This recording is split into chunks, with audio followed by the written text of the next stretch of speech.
بسم اللہ الرحمن الرحیم۔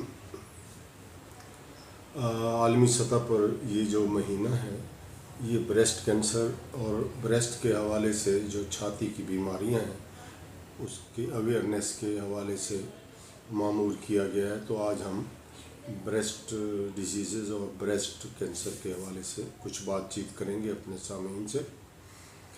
سب سے پہلی بات تو یہ ہے کہ ہمیں بریسٹ کے حوالے سے، چھاتی کے حوالے سے، اس کی تکالیف کے حوالے سے، اس کی بیماریوں کے حوالے سے اویئرنیس ہونی چاہیے۔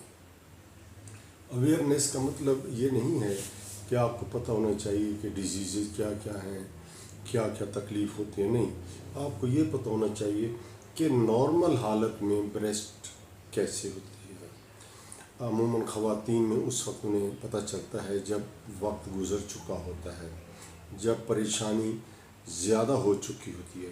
تو آپ کو بحیثیت خاتون، بحیثیت ماں، بحیثیت بیٹی یہ پتہ ہونا چاہیے کہ آپ کی جو بریسٹ ہے وہ نارمل حالت میں، آپ کی جو چھاتی ہے وہ نارمل حالت میں کیسی ہے۔ آپ ایزی محسوس کرتی ہیں، کوئی جو دونوں سائڈز ہیں ان میں کوئی تبدیلی تو محسوس نہیں ہوتی، آپ ایزی محسوس کرتی ہیں، اچھی لگ رہی ہیں وہ دونوں سائڈیں۔ دوسری بات یہ ہے کہ اگر کوئی تکلیف آپ کو محسوس ہوتی ہے، آپ کہتے ہیں نہیں یہ نارمل نہیں ہے، ہو سکتا ہے وہ نارمل ہو، تو آپ اپنے جی پی کو چیک کروا لیں، وہ بتا دیں گے کہ یہ ہے یا نہیں ہے۔ دوسری بات یہ ہے کہ بار بار بریسٹ کا سکریننگ کرانا، بار بار بریسٹ کا چیک اپ کرانا یہ کوئی اچھی عادت نہیں ہے۔ اچھا، کس وقت ہمیں خیال کرنا چاہیے؟ اس وقت جب ہم دیکھیں کہ اس کا سائز عام حالت کی بجائے بے تکا بڑھتا جا رہا ہے، نپل یعنی پستان سے کوئی چیز باہر نکل رہی ہے، یا بریسٹ کے علاقے میں، چھاتی کے علاقہ جو ہوتا ہے وہاں کوئی خارش ہو رہی ہے، یا پھر ہم دیکھتے ہیں کہ اس کی جو سکن ہے بہت براؤن یا ایسی ہو رہی ہے جو عام باڈی کی جلد سے مطابقت نہیں رکھتی، درد ہو رہا ہے۔ اور دوسرا آپ یہ دیکھ سکتے ہیں کہ کوئی ایسی لہر تو نہیں ہے جو آپ کی بغل کی طرف جائے اور ایک لمپ یعنی ایک لوتھڑی کی شکل میں جا رہی ہو۔ اگر آپ ایسا محسوس کریں تو آپ جا سکتے ہیں، لیڈی ڈاکٹر کو دکھا سکتے ہیں۔ آپ کے جو جی پی ہیں وہ اس لیے بہت اچھی مہارت کا لیتے ہیں۔ آپ کے لیے وہ جو خواتین ہیں لیڈی ہیلتھ ورکر، ان کو بھی اویئرنیس تربیت دی ہے گورنمنٹ نے، اور ایل ایچ ویز کو بھی تربیت ہوتی ہے، لیڈی ڈاکٹروں کو بھی پتہ ہوتا ہے۔ عموماً یہ کہاں ہوتا ہے؟ وہاں جو ایب نارمل خوراک کھاتے ہیں، جنک فوڈ کھاتے ہیں، یا وہ اپنی ڈائٹ کو متوازن، خواتین جو ڈائٹ متوازن نہیں کھاتی، اچھی خوراک نہیں کھاتی، جو مرغن غذائیں زیادہ کھاتی ہیں، یا جن کا جسم اوبیسٹی کا شکار ہوتا ہے، جو بہت زیادہ عام حالت میں آپ کو محسوس ہوگا کہ وہ بہت زیادہ موٹی ہیں۔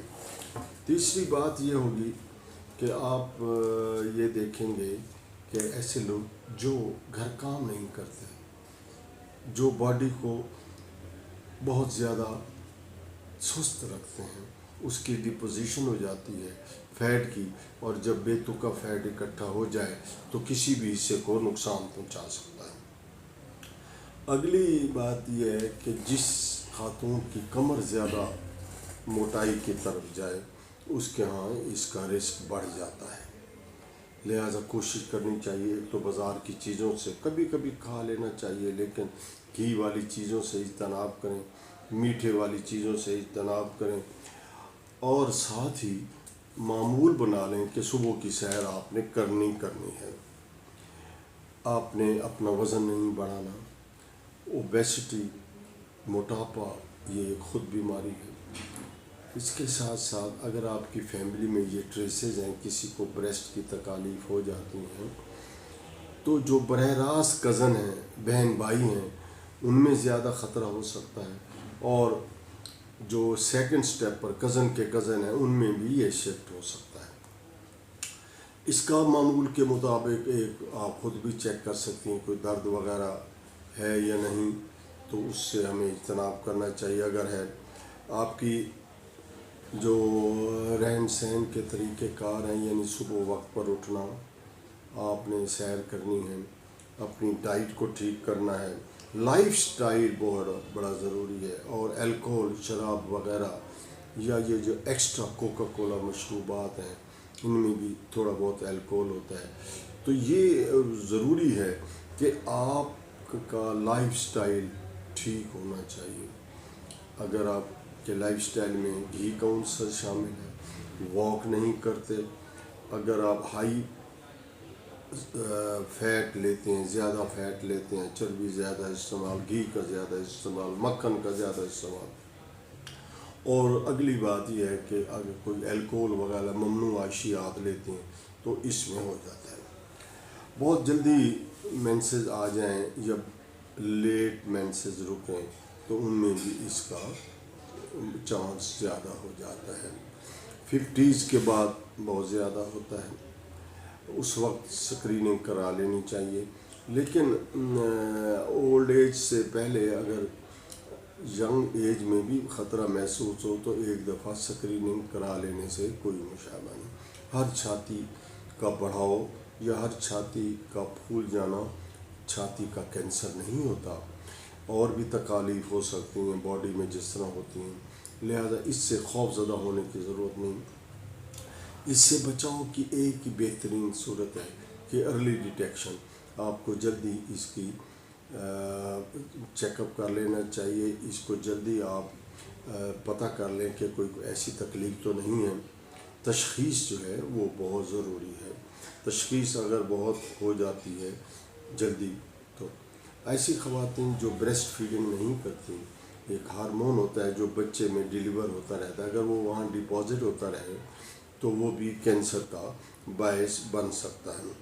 جو آپ زیادہ کمبائنڈ اورل کنٹراسیپٹیوز ہیں، جو حمل کو روکنے کی ادویات ہیں، ان کا بہت زیادہ استعمال بھی نقصان ہو سکتا ہے۔ پریگننسی میں بھی کبھی کبھی ہو جاتا ہے، لیکن عموماً اس میں رسک کم رہتا ہے۔ آپ ہسٹری لے لیں، اگر اس میں ان کی فیملی میں ہے تو پھر زیادہ کیئر کریں، اگر نہیں تو پھر معمول کے مطابق ایک روٹین کا چیک اپ کرائیں۔ بلڈ سی پی میں بھی اس کا آ جاتا ہے کہ اس کا ESR 17 یا 25 سے زیادہ تو نہیں، اگر زیادہ ہو تو پھر اپنے ڈاکٹر کو رجوع کریں۔ کوشش کریں کہ فرسٹ ڈگری ریلیٹیو میں زیادہ اس کا رسک ہوتا ہے، سیکنڈ ڈگری ریلیٹیو میں کم ہوتا ہے۔ اگر سکریننگ میں آپ کو کچھ نہیں آیا تو بار بار سکریننگ بھی نقصان دہ، ایک دفعہ کر لیں ٹھیک ہے۔ کچھ خواتین ایسی ہوتی ہیں، میں نے انہیں دیکھا ہے بیسک ڈاکٹر کہ آ کر لکھوائیں گے ڈاکٹر صاحب میں نے پچھلے مہینے کرایا تھا، درد تھا لیکن دوائی لے رہی ہوں، لیکن ایک دفعہ پھر کروا لیں، ایک دفعہ پھر کروا، ہم روکتے ہیں، پھر وہ کسی اور ڈاکٹر کے پاس بغیر بتائے کہہ جاتے ہیں۔ اس کا نقصان کیا ہوتا ہے کہ بار بار سکریننگ کرنے سے آپ کے اپنے جو ہیں قوت مدافعت کا سسٹم وہ ختم ہو جاتا ہے۔ تو کوشش کرنی چاہیے کہ ہم پریونشن کی طرف جائیں، اپنی حفظان صحت کے اصولوں کے مطابق اپنی ڈائٹ کو کنٹرول کریں، اور ڈائٹ کو کنٹرول کرنے کے ساتھ ساتھ متوازن غذا کھائیں، نیچرل غذا کھائیں، فروٹ کا استعمال کریں۔ فروٹ کا استعمال کرنے کے ساتھ ساتھ رات کی غذا میں بہت کم گھی استعمال ہو، کیونکہ رات کو یوٹیلائز نہیں ہوتا۔ اور دوسری بات یہ ہے کہ آپ اپنی خوراک میں وہ چیزیں شامل کریں جو آپ کو تکلیف دہ نہیں ہیں، مثلاً سرخ مرچ کا استعمال کم ہو، نمک کا استعمال کم ہو۔ نیچر جو ہے وہ جب آپ ایکسٹرا چیزیں کھاتے ہیں نا، بہت زیادہ کھٹی چیز، بہت زیادہ مسالے دار، بہت زیادہ نمکین، بہت زیادہ میٹھا، تو آپ کا نظام ڈسٹرب ہو جاتا ہے، حل تو ہو جاتا ہے لیکن اس کے نقصان بلڈ میں آتے ہیں، بلڈ میں جب جاتا ہے تو اریٹیشن ہو جاتی ہے۔ معمول میں بیٹھ کر آپ لیٹ کر نیچے تکیہ رکھ کر اپنا چیک اپ کر سکتے ہیں، لیکن اس کا یہ مطلب نہیں کہ ہر ہفتے چیک کرتے رہیں. ہر ہفتے چیک کرنے سے انگزائٹی بڑھتی ہے، تو انگزائٹی کی وجہ سے بھی یہ کینسر بڑھ جاتا ہے. کوشش کریں کہ اپنی خوراک کو معمول کے مطابق، صحت مندانہ اصولوں کے مطابق متوازن خوراک بنا کے استعمال کریں اور اپنے لیے اس سے کم کریں. ایک اور بات جو اہم ہے وہ یہ ہے کہ مردوں کو بھی اپنی بریسٹ کی طرف زیادہ مساج نہیں کرنا چاہیے، ورنہ ہارمونل اریٹیشن سے اکثر آپ نے دیکھا ہوگا اکثر مردوں کی چھاتیاں بھی بری ہوئی ہوتی ہیں یا ان میں کوئی تکلیف تو ہوتی ہے، لیکن وہاں بھی کینسر کا 25% ہونا موجود پایا گیا ہے. اور ایسے مردوں میں جو صرف بریسٹ کو تو آپ مساج کرتے ہیں، باقی باڈی میں ورزش نہیں کرتے. تو کوشش کریں ہر وہ کام جو معمول سے زیادہ ہو توازن میں نہ ہو، ایسا نہ ہونے پائے. وما علینا الا